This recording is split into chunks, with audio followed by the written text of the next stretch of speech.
walking down the street. I do want to say to Doni and many of you in this room that over a very long career in this city, all of you have helped me and my colleagues tell the truth and to try to tell.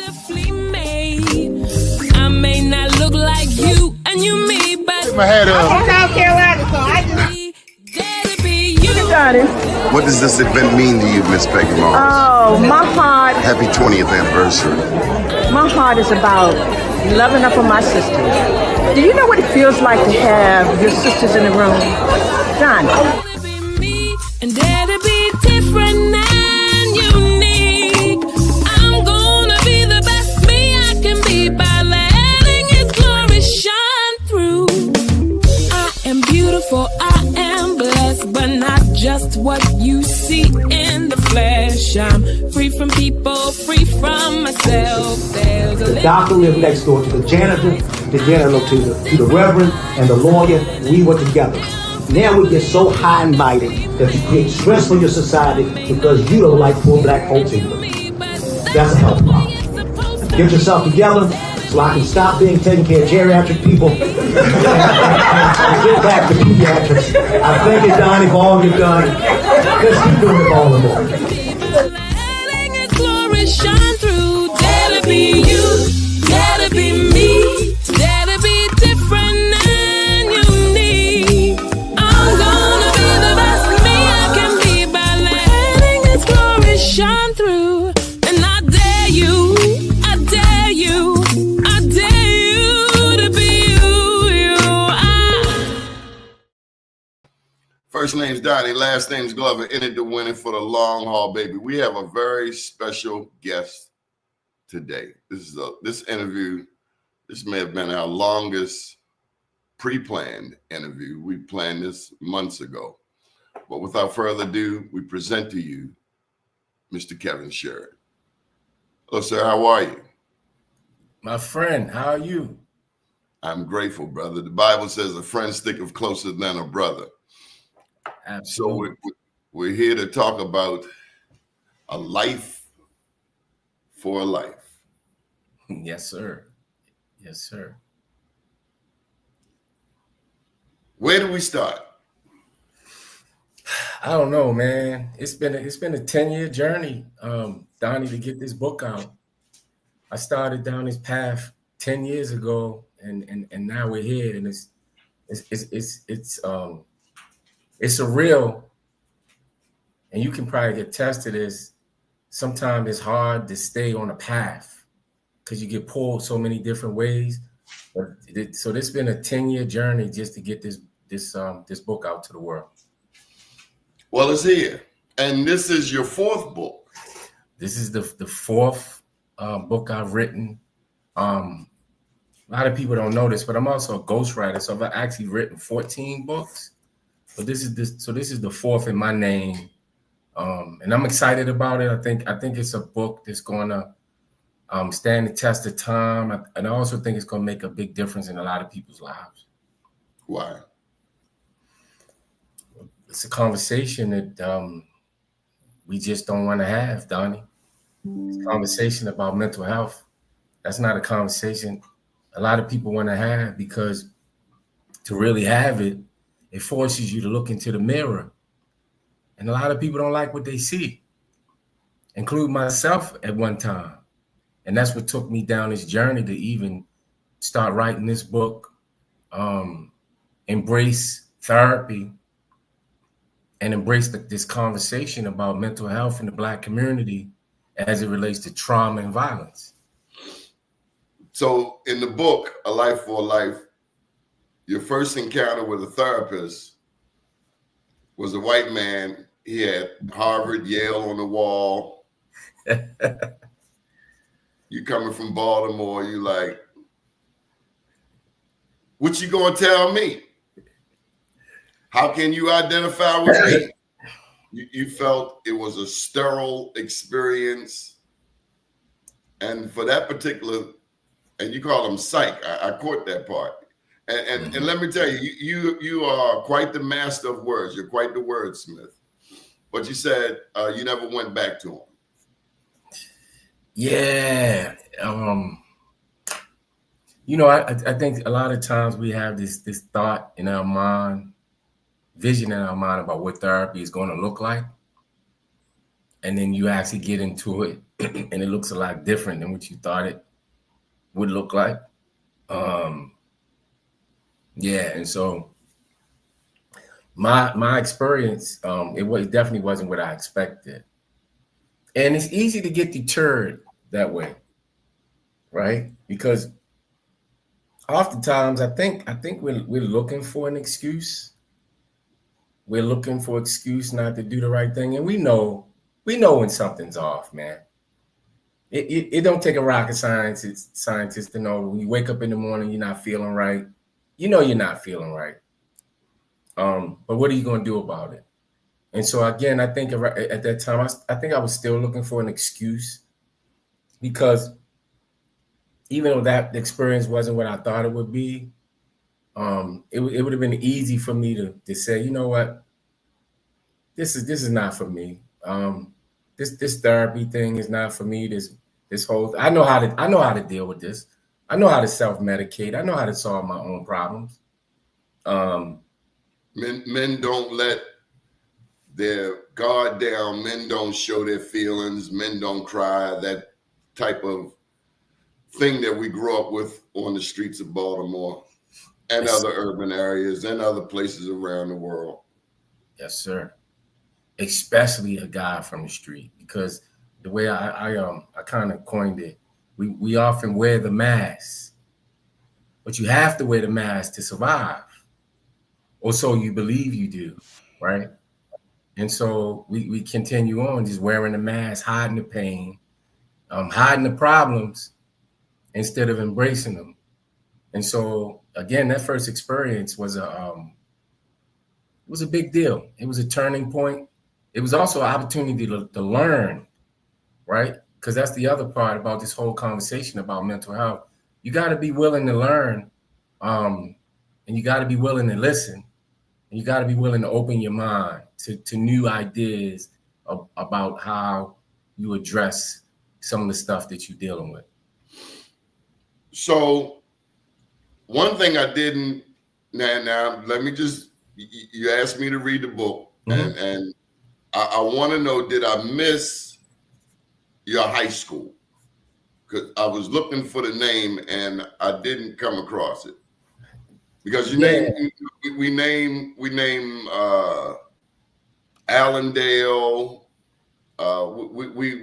You note institutions where you had to Allenwood, yes, Allenwood, Allenwood, yeah. Pennsylvania. But the formal institutions. So what high school did you go to? I went to I started, that's a good question. I started in Emerson High School, got kicked out, ended up in Southwestern High School,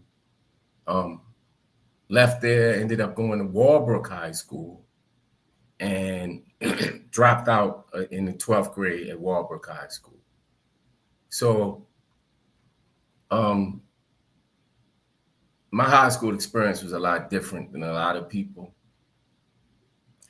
But later on, I realized education was the answer.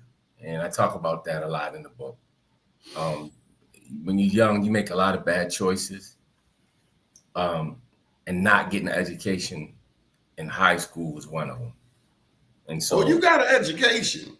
Well, not the one I needed.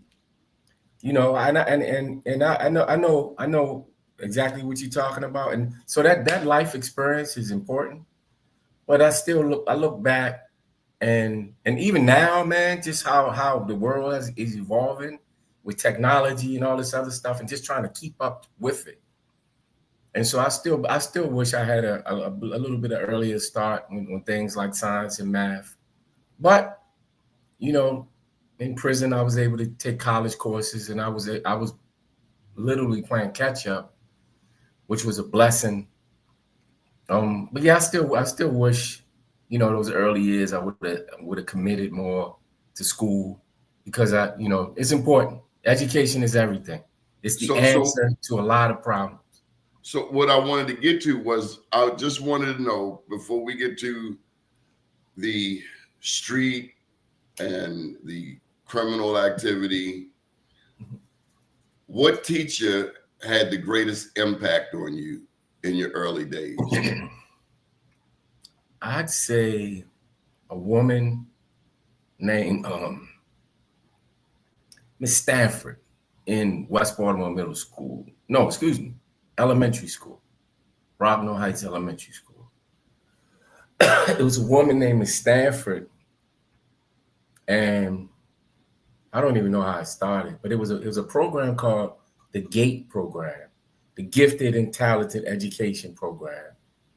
And she invited me to the class for some reason. I have no idea why.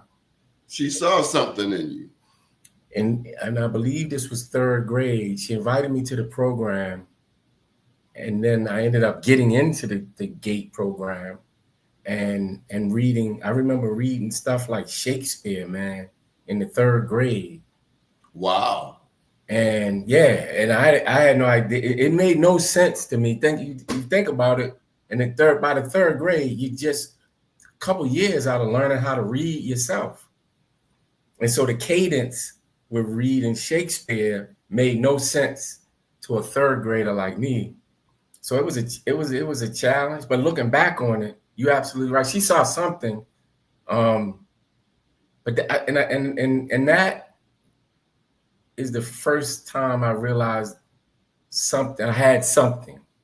Now, did I capitalize on it at those early ages? I didn't. She planted the seed. Planted the seed. It almost went to waste, but I think that was the first experience that really resonates with me from years ago.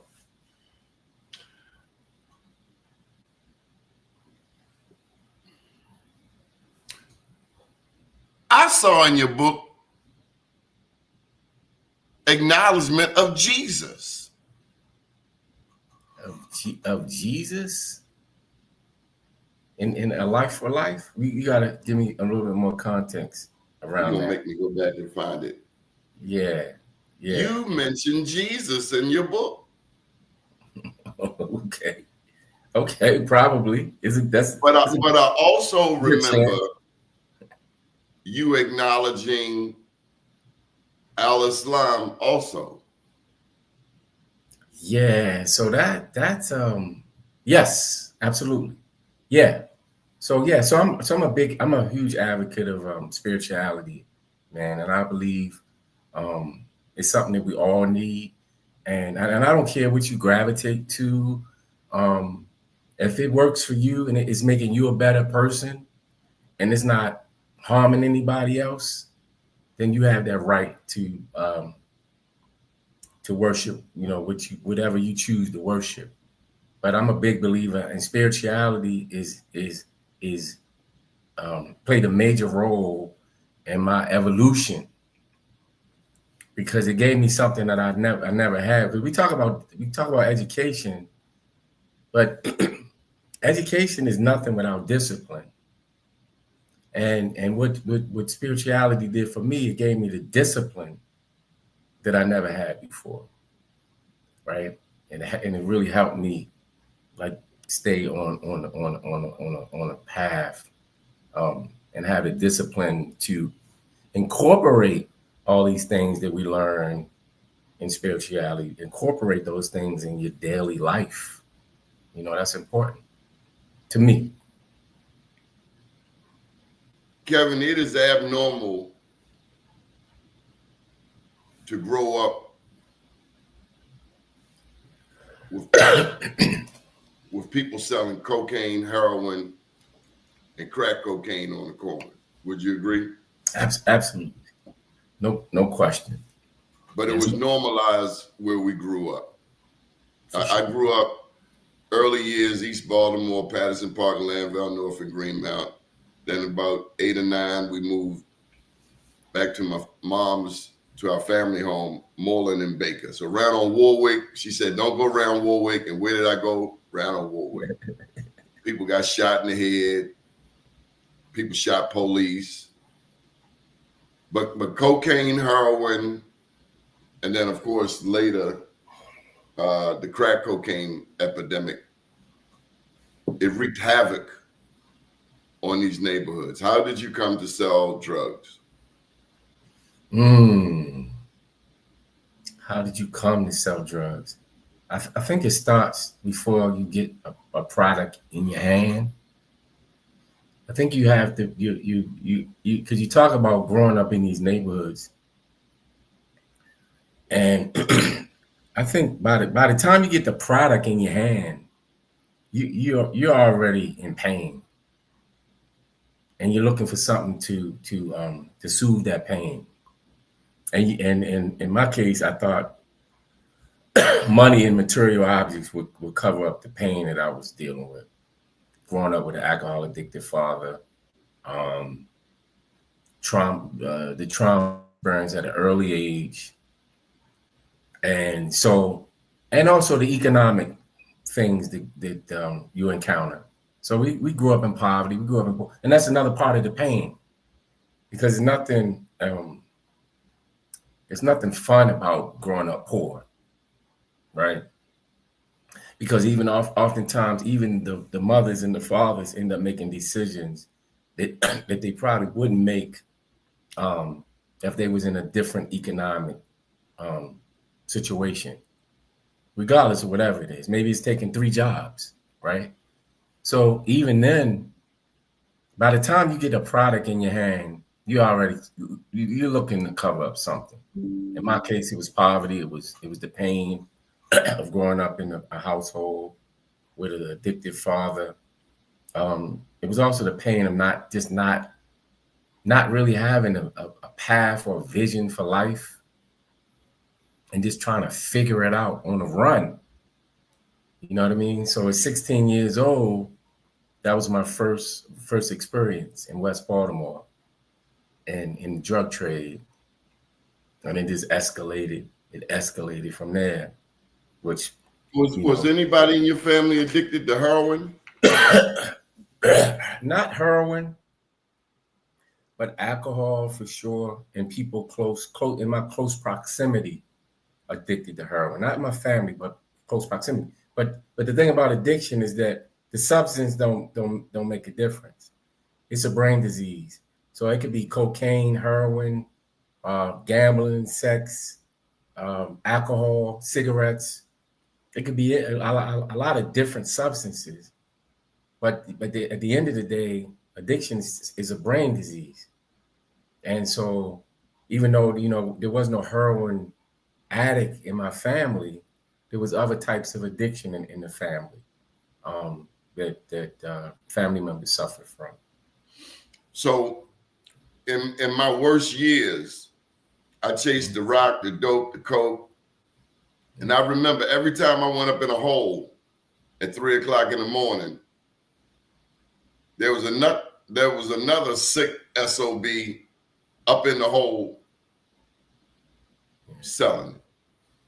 For sure. Oh, and it always hit me that as bad off as I am, it take another sick person to be up in this hole right up off of Edding Street, above North Avenue, up in the hole. Mm-hmm. Somebody selling it, and they are sick too. Selling dope is an addiction too, huh? Yeah, and that's what I was saying about covering up the pain. Just think about what a guy that's dealing drugs actually goes through. So the end result, you might see the car, nice clothes, nice travel, jewelry. But if you go back, if you take some steps back, the stuff that he goes through to get to that point, putting your life in danger every single day, right? The stuff that even deeper than that, the pain that he might have to inflict on other people, right? And that's what I was talking about. But by the time you get a product in your hand, you're already hurting, right? Because also the other part to that is that there are a whole lot of people that grow up in poverty with alcohol addicted parents that make the decision not to go down that road, right? And that don't mean they're not in pain. That just mean they made better choices. So the person, even on the dealer side that goes through, he's dealing with some stuff too. And then at the end of the day, he has the resources to cover it up. So it covers it up with nice clothes and nice jewelry and a nice car.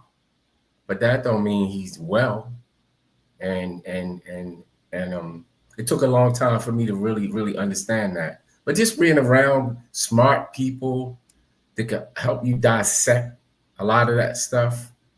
And that's what I was talking about. Also being able to willing to learn, man, because before I went down this journey of writing a book on mental health, I didn't know a damn thing about mental health or the issue of mental health. Yeah, you did. But I had to be around. I knew some stuff, but I needed some people to help me put it together, connect the dots. That's what therapy, my understanding, therapy helps us to mentally digest the trauma we have experienced. Mm-hmm. Mm-hmm. Yeah, for sure. No question.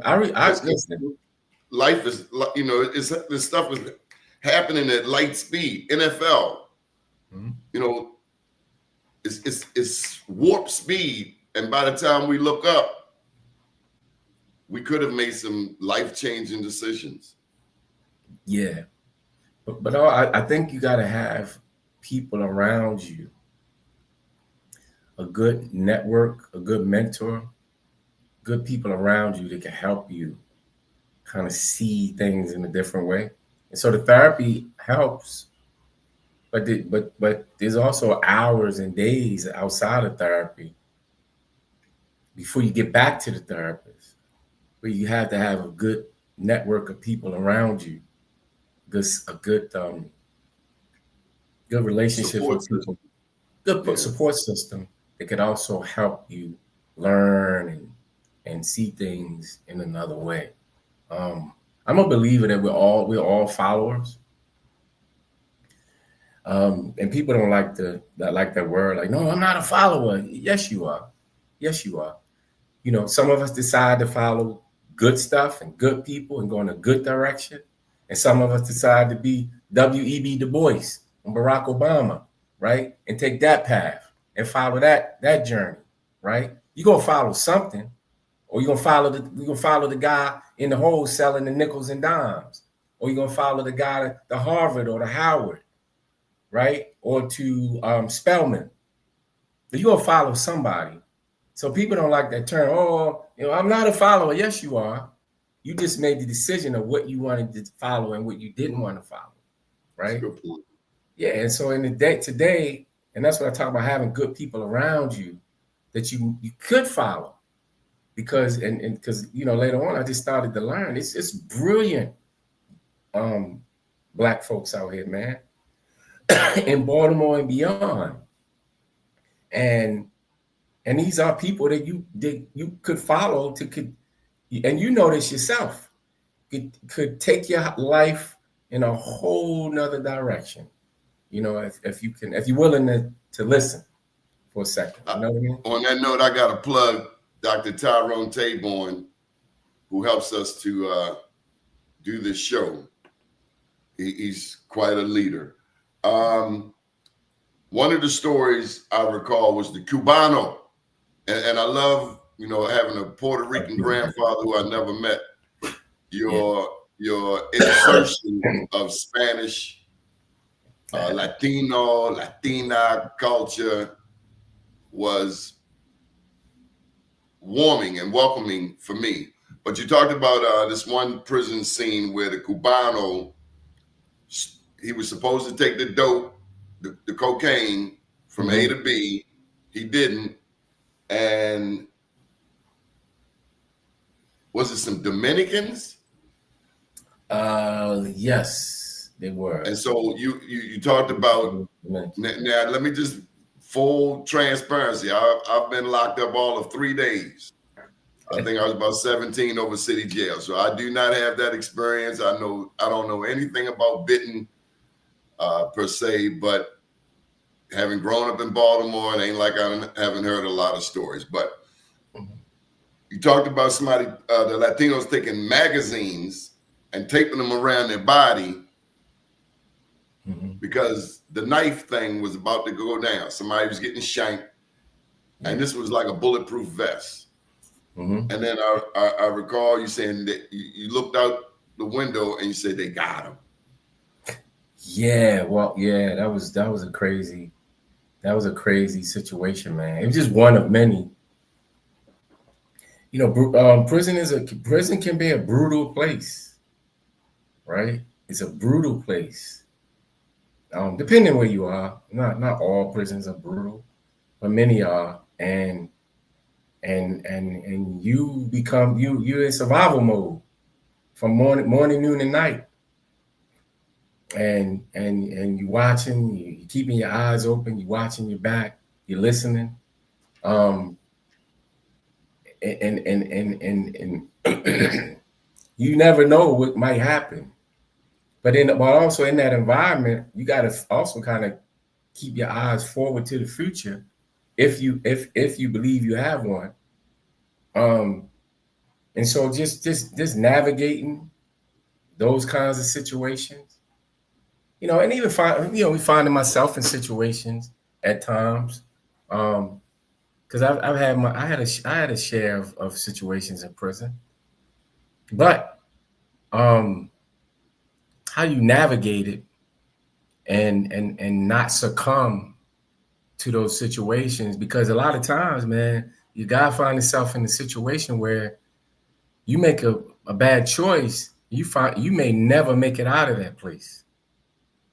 You hurt a guy so bad, you know, you mess around and kill a guy, and you never get out of those situations. So you dealing with all this other stuff. You navigating this environment. You're looking forward to the future. If you have one, what can I do today that can help? I won't say guarantee, but put me in a better situation later on down the road, like education, like learning a trade, like finding spirituality, a whole host of things that can help you later on down the road. But in that instance, you got to navigate this violence that's right in front of your face every single day. And it could be a threat to your own life or a threat to you making out of that place alive. 3 pieces of advice you put out there: mind your business, serve your time, don't get too comfortable. Yeah, and don't get too comfortable around anybody. Yeah, it's crazy. I still kind of keep that in mind even in today's world. I mean, even into this environment that I'm in now. But you learn lessons. I think you learn lessons in any circumstance, and that you can apply later on in different spaces and different situations. But yeah,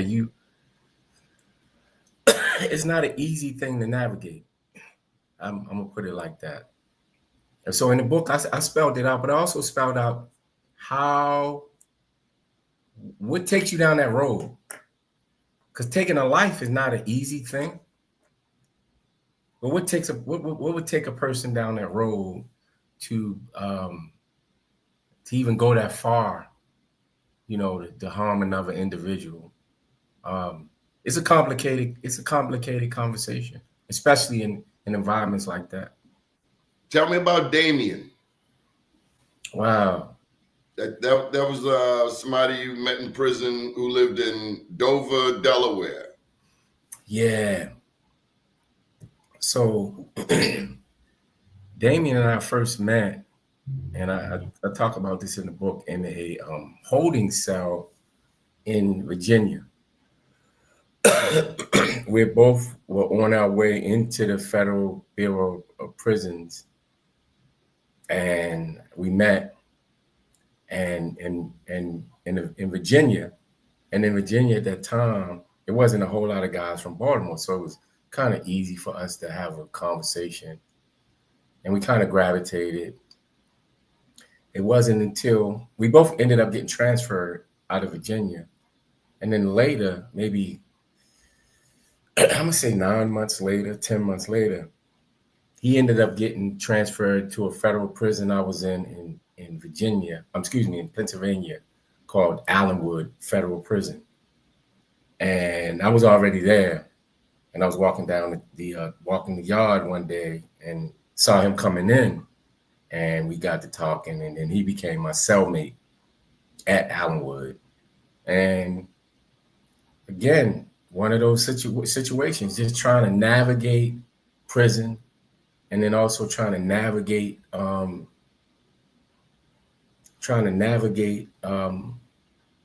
what are you going to do with the rest of your life when you get out of this place? And so that's how that relationship started. But then he went on to do something, and I remember reading about this blog you had looked in. While there were several people who said kind things about Damien, Mm-hmm. some truth came out that I presume you weren't expecting to hear. Yeah. So he got released from federal prison in 2004. And I got released from 2006. So I never seen him again. I never spoke to him, never heard from him. So there were years had gone by, and we haven't had any kind of connection or anything. Somewhere around 2009, I was home writing my first book. So we used to call him Soul in the joint. That was his nickname. And I never knew like what his real name was. And so we were, I finally remembered his last name, and I Googled him. And I was trying to reach out to him. I just wanted to see how he was doing, see how things were working out for him. And when I Googled him, the article popped up that he had committed a double murder in Delaware. When he, a few years later, he killed his ex-girlfriend and a new boyfriend. He shot him in the bed together in Dover, Delaware. And yeah, it was a shock, man. It was it's something you never want to see to people that you know. Yeah, it was a shock.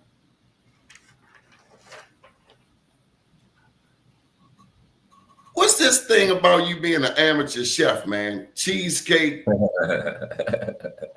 cherry toppings, cookie crust bottoms. How did this come about? I have no idea, bro. Don't ask. I have no clue. You know how it is, and you grow up with in a Black household. You got a grandmother that cooks. You might have another grandmother that could cook Christmas, Thanksgiving, Easter, and any other day they want to make it a big deal. They cook. And so when you grow up in those kinds of households, I guess it becomes a piece of you. And so later on, after I was released, I would just cook stuff, man. You know, I would cook big, like 30 pieces of barbecue wings and shrimp fried right, big frying pans. And I'm thinking about it, I'm living by myself at this time. And I'm making all these desserts and all kinds of, you know, and so it just became kind of like a hobby. And it's a funny thing, but yeah, so I talked about it a little bit in the book, but just one of those things, you know what I mean? You ain't sure where it came from. I just knew we came up my grandmother was from South Carolina, and she brought all that cooking with her. And, you know, it ended up, my mother would cook, my father would cook, my other grandmother would cook. And so I guess it was hereditary or something. I don't know. Speaking of cooking and food, I really, really enjoyed the opening to A Life for a Life. Okay. It threw me. It seemed so real. You were talking about, I think you were up in the Bronx. In the Bronx, yeah. You talked about the Russian mafias over there. Yeah. You talked about the Latina, I think the Dominican food that was in the air. But the way you described that Latino food, I was like, damn, I want some now. Yeah, that was wow. That was just part of that whole journey of you know, several aspects of that was real. Those dreams are absolutely real. It was a thing that was associated with later I learned associated with PTSD. But those vivid, and I think we all have them. I think I won't say we all because I don't know. I've talked to many people who've expressed that they've had these like really terrible dreams that feel so vivid and feel so real and they're so really intense. But later on, I learned through the therapist that it was associated with PTSD. Yeah. If a person has abused drugs as I have, it is not uncommon to have a drug dream. It's been 20 years, 24 years, but you can have a dream and it seems so real and you wake up and you swore you were over here in the midst of it. It seems so real. And that's the exact same thing that happens with PTSD. You might feel like you're on the airplane. You're actually back on the airplane that's crashing, and you're navigating. The plane is falling 20,000 feet out the air, and you might feel like you're actually falling. But those dreams associated with PTSD is so vivid. And and they feel so real. But yeah, so you definitely can relate to that. It's some powerful stuff, and that's why I that's part of the reason why I chose to write about it in that fashion, because I think it's important. I think it's an important conversation to have, just like the conversation we're having right now. I think it's important because I truly believe that a lot of people can relate. And even some who might say they can't relate, or might take that back. Not openly say they can't relate, privately can relate to it for sure. America represents 5% of the world population, but we have 25% of the incarcerated people. 38% of them are black men. Black women are the fastest growing demographic. We star in the prison movie. Black men, we're the star of that movie. Although black people are only 13%, 15%, whatever it is, of the overall population, we're deep in the prison system. Your thoughts? So even now, there's research being done by the National Institute of Health on a condition called post-incarceration syndrome. And post-incarceration syndrome is similar to a PTSD, but it's all related to incarceration. So you take into account the number of people who have been in prison in the last 20 years. The numbers are staggering. But there's never been a real conversation about how those people are doing mentally, how their mental health is doing. Like there's never been a conversation about that. And so, how do you know? How do I know about? Because I lived it. I've never had. we've never talked about the guy that was released from prison unless he went out and did something terrible. Now, if he got out and did something terrible, then they bring up his old jacket. It's the whole conversation, man. The whole, and then it reverts to the whole tough on crime conversation about how we could just throw him in jail and never let him out, right? So there's never been a real conversation, and then there's also never been any real publicly disclosed data about how a guy. Think about it for a second. You put a guy in a room the size of your bathroom for 10 years. The size of your bathroom for 10 years, and then he gets out, and you expect him to be normal? Now, and there's no resources other than, like we just talked about, if he tips the scale and ends up reoffending, then it's all the resources in the world for him. And those resources are usually the penitentiary.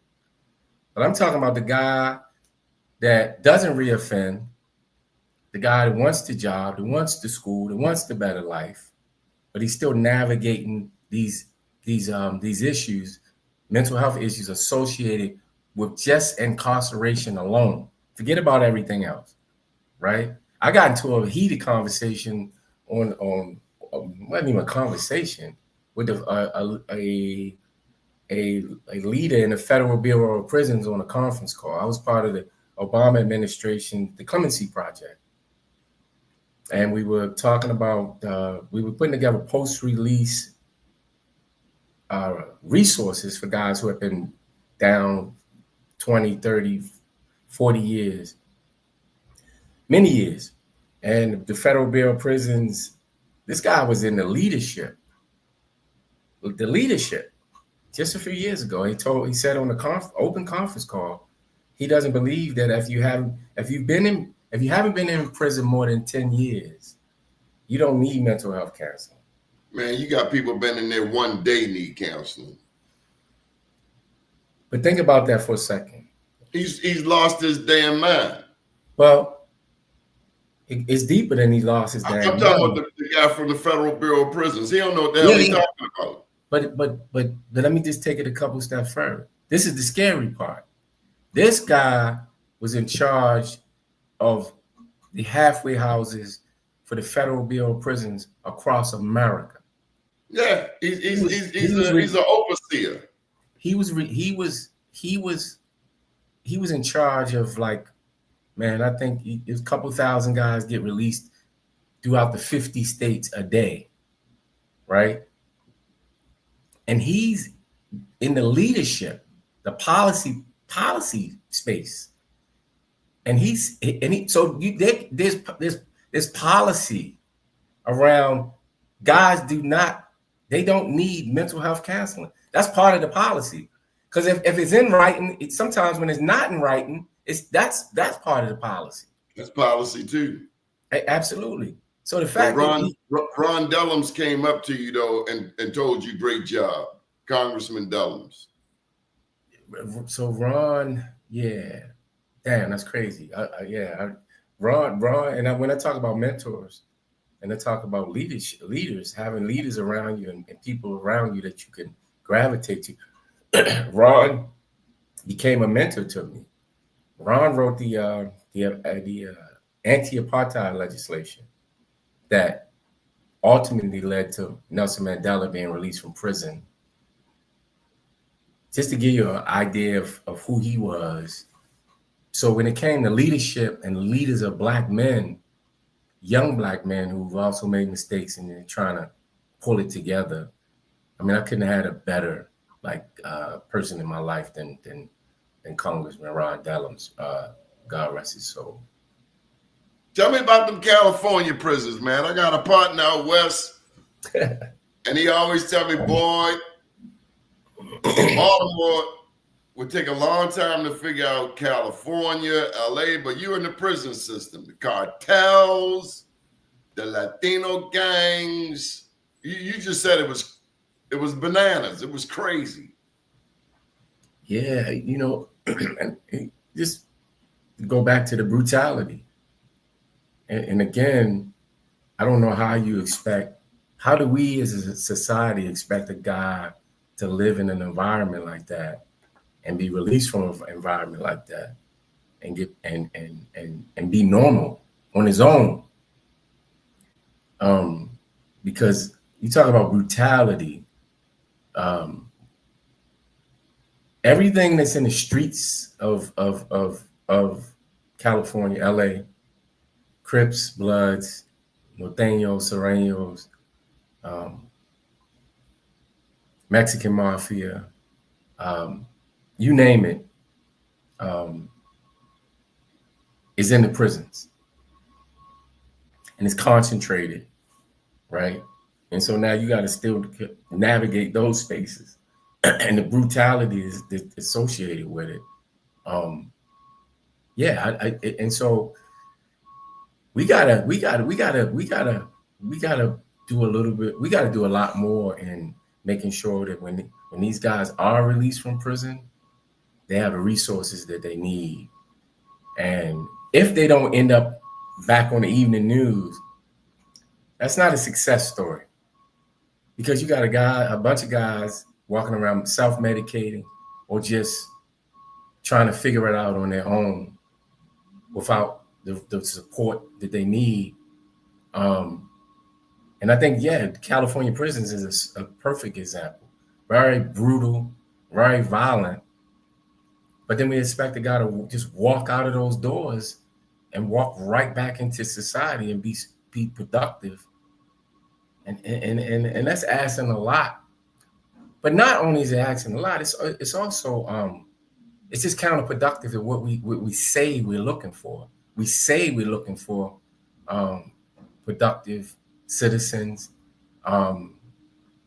We say we want people to evolve and grow in this society, but those guys certainly don't have the tools to do that, for sure.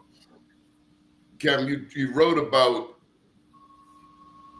an incarcerated man who took a shank, put a plastic cap on it, and hid it in his rectum in order to get through the metal detector. Mm-hmm.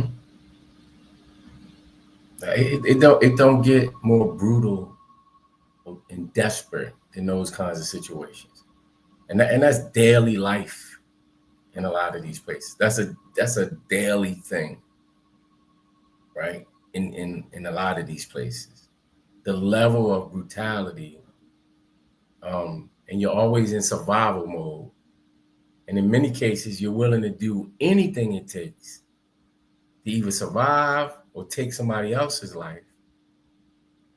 So there's a direct connection between mental health trauma and violence. Because just think about that for a second. The road you have to travel mentally to get to a point where you're willing to even take that kind of a risk. Just think about that. And so this is the thing that occurs daily behind those walls. And I'd say a guy like Damien that I wrote about in the book certainly didn't have the tools he needed to survive once he got released from prison.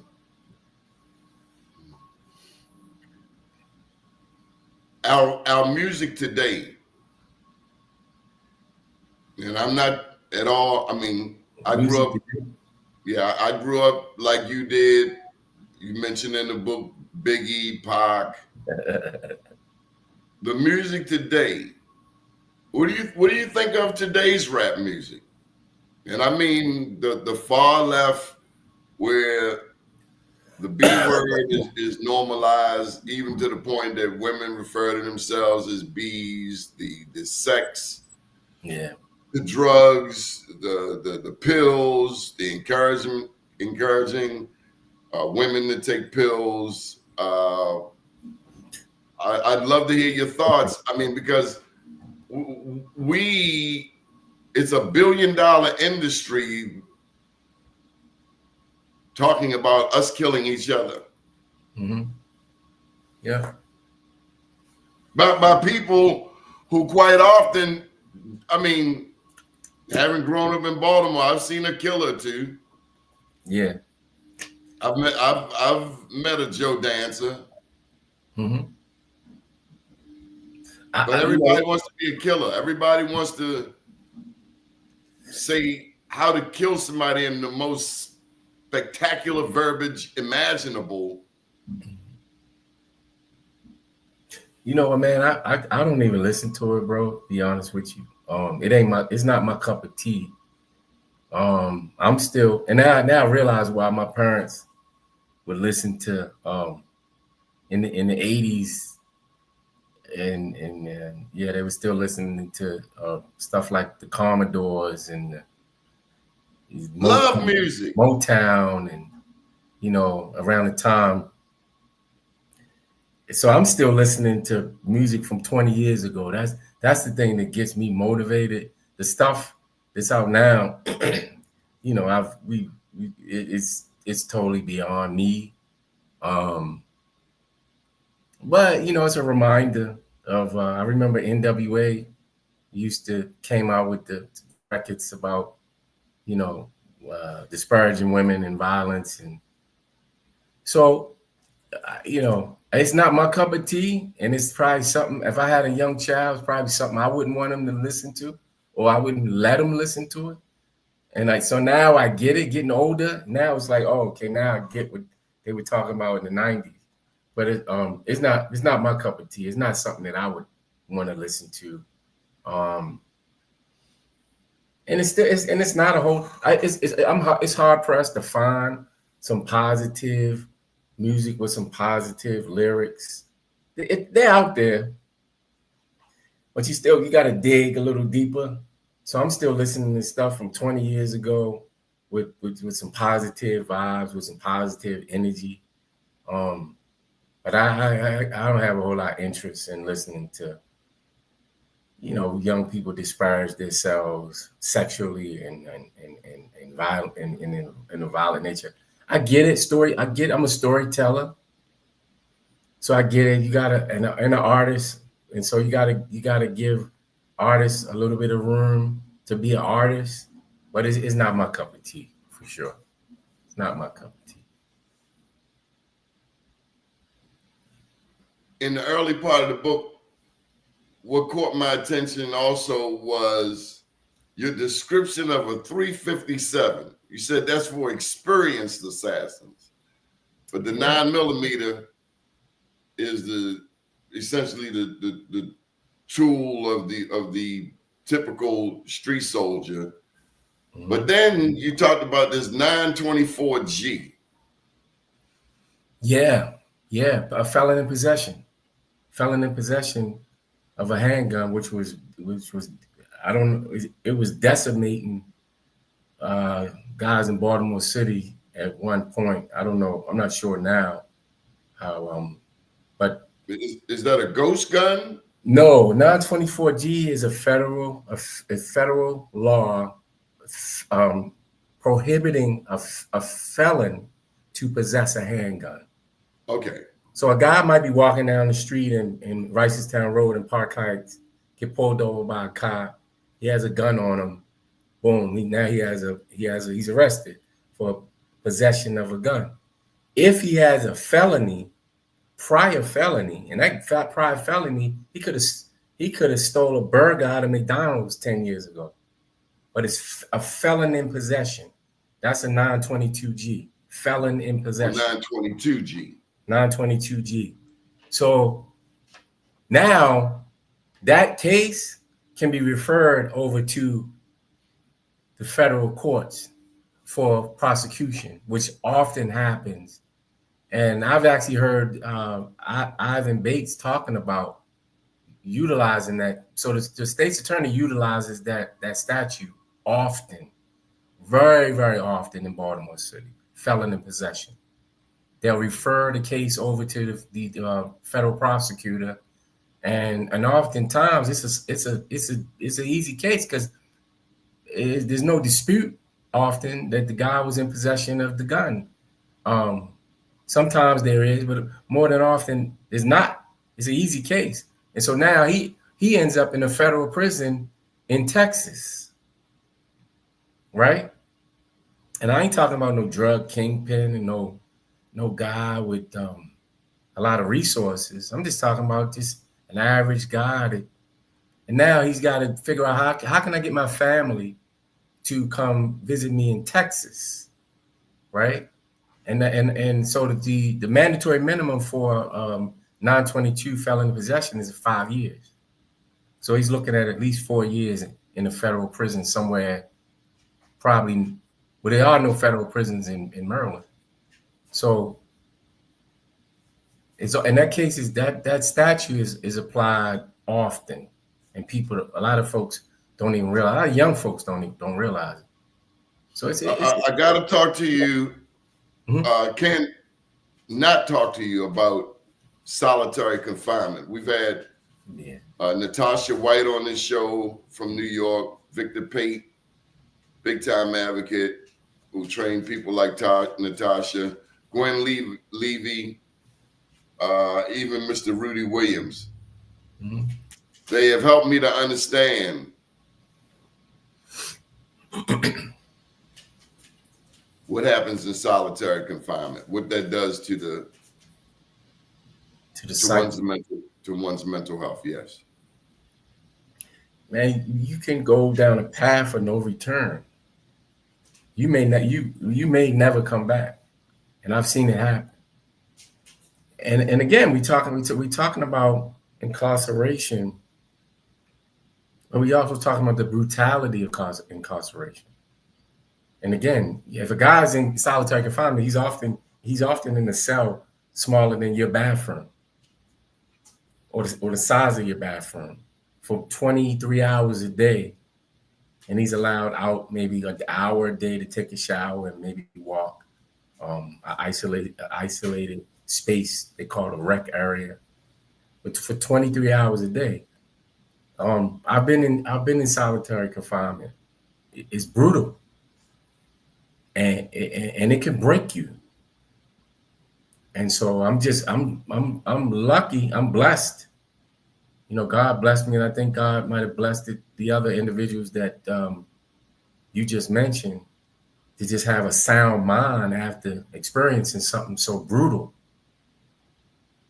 But it's nothing normal about putting a person in a space like that. And I hope at some point it becomes outlawed, where that practice is just no longer used. Because you got a whole prison systems. Excuse me, you have an entire prisons, like in Colorado, where you are in solitary confinement. Your sentence is solitary confinement, and you may be in solitary confinement for 20, 30 years.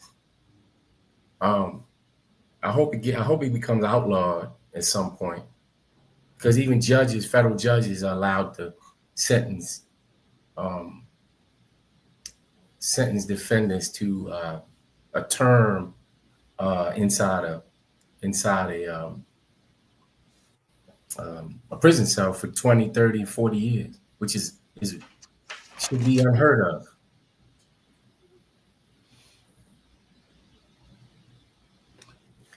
But I'm glad you enjoyed the book, man. And I finished. Give me a few more minutes, just a couple more minutes. Okay. I was inspired by your reference to a quote from Denzel. Care to share that? I don't remember it off the top of my head. Dreams without goals. Oh, dreams without goals are just dreams, and you got to follow it up for me. And without, what's the other part? Dreams without goals are just dreams. Yeah, we got to put dates on it. You got to have. It's got to have a timeline. If I just dream about it, then it's nothing. I got to take action. Yeah, so he was basically talking about putting in the work, putting in the work that matters. Okay, so dreams without goals are just dreams. They're just dreams, right? But like you said, when you put action to it, then it becomes something different, something totally different. Now, this is something I know you can speak a little more on. This guy was a writer here in Baltimore. Hmm? Which one? We got a Gregory couple. King. Oh my God. Oh man. I wouldn't be sitting here in front of you if it wasn't for Gregory King. He changed my whole life. A random call to the Baltimore Sun to speak with him. He met me for coffee. He started to mentor me as a writer and as a Black man as well. And he became a friend until he passed away in 2014. I believe it was January of 2014. But nah, I wouldn't be sitting in front of you if it wasn't for Gregory King. I wouldn't because I never would have understood the importance of becoming a Black writer. You're not just writing words. You're writing words that somebody may read one day and take action just on those words. And so you have a lot of power in your hands, and you also have a lot of responsibility. And Gregory helped me understand that. I never took it. And also the technical parts of being a writer. I wouldn't have never became the writer I am today without learning from somebody. And that's what I talked about. We all are followers of something. I became a follower of Gregory King in the sense that he taught me how to become a writer. And you know how great of a man he was.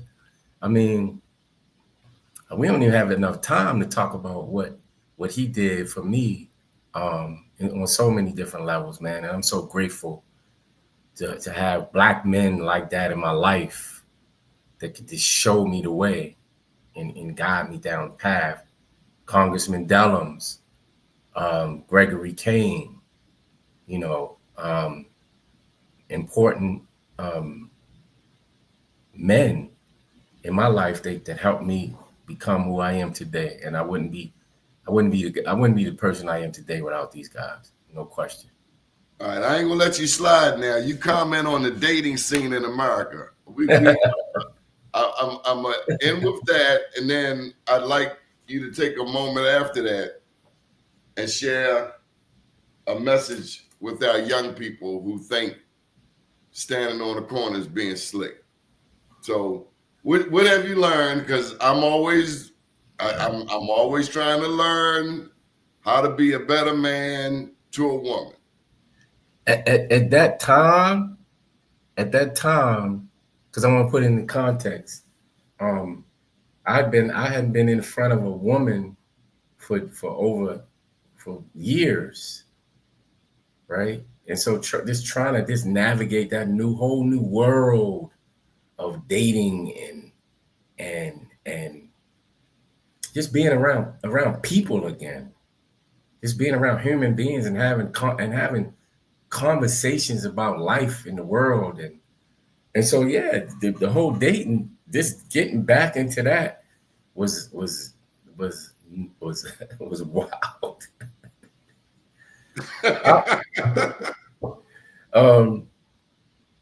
But also I'll say this too.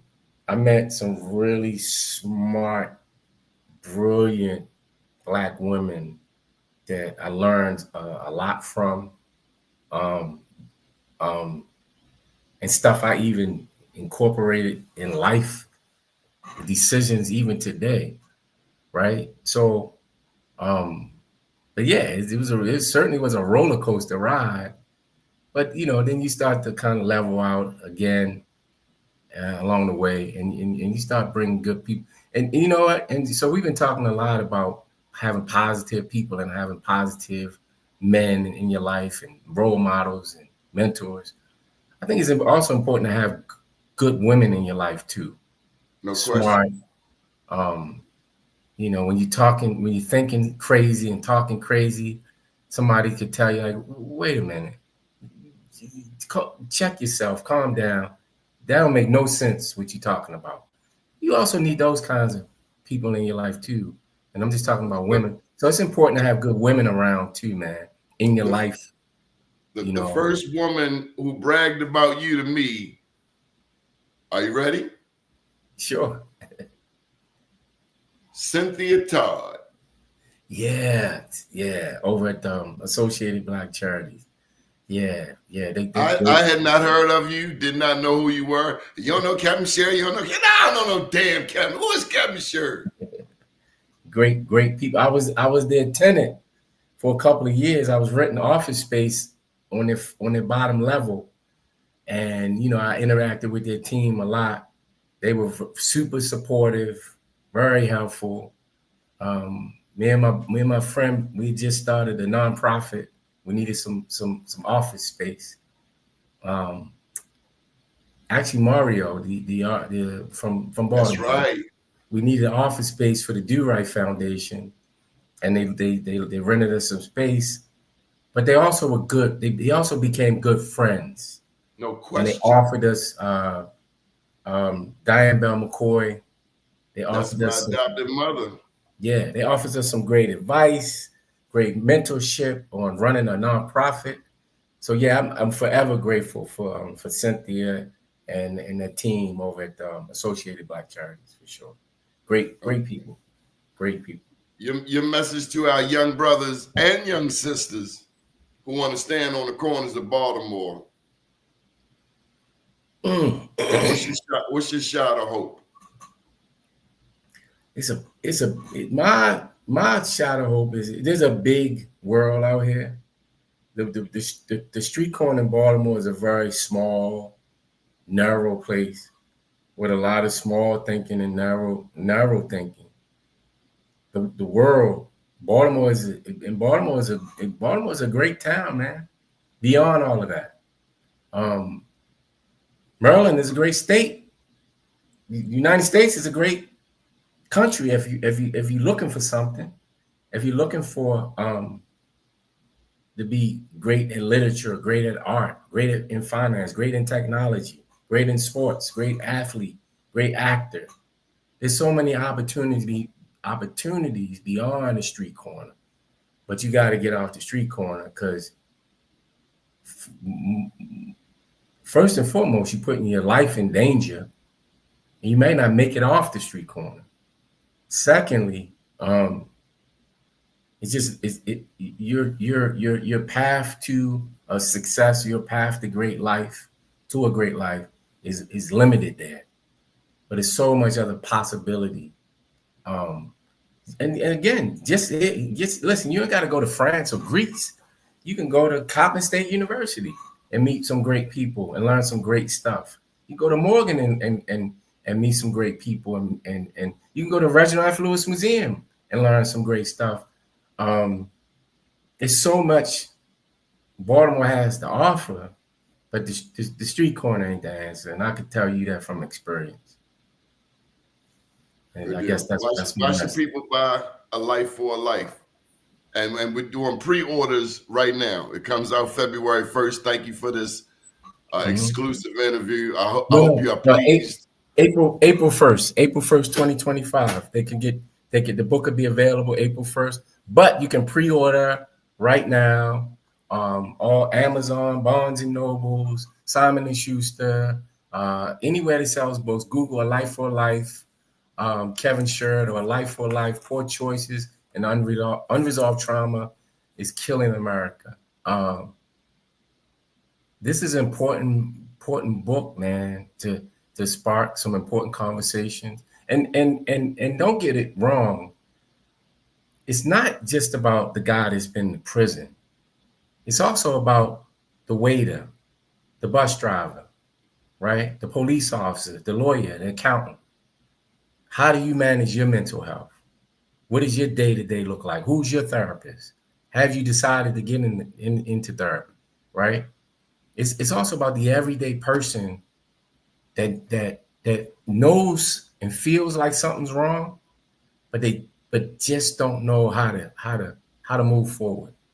And that's what this conversation with Life for Life. We hope it sparks, not just here in Baltimore, but all across the country. Good deal. Mr. Kevin Shird, we appreciate you much. And I hope you are able to come down to our Black Wall Street Expo on February 22nd. We will have an authors panel. As a matter of fact, David Miller will be there. My God. Yes, sir. My God. Absolutely. Thank you very much for joining us again. Good afternoon, world. Thank you.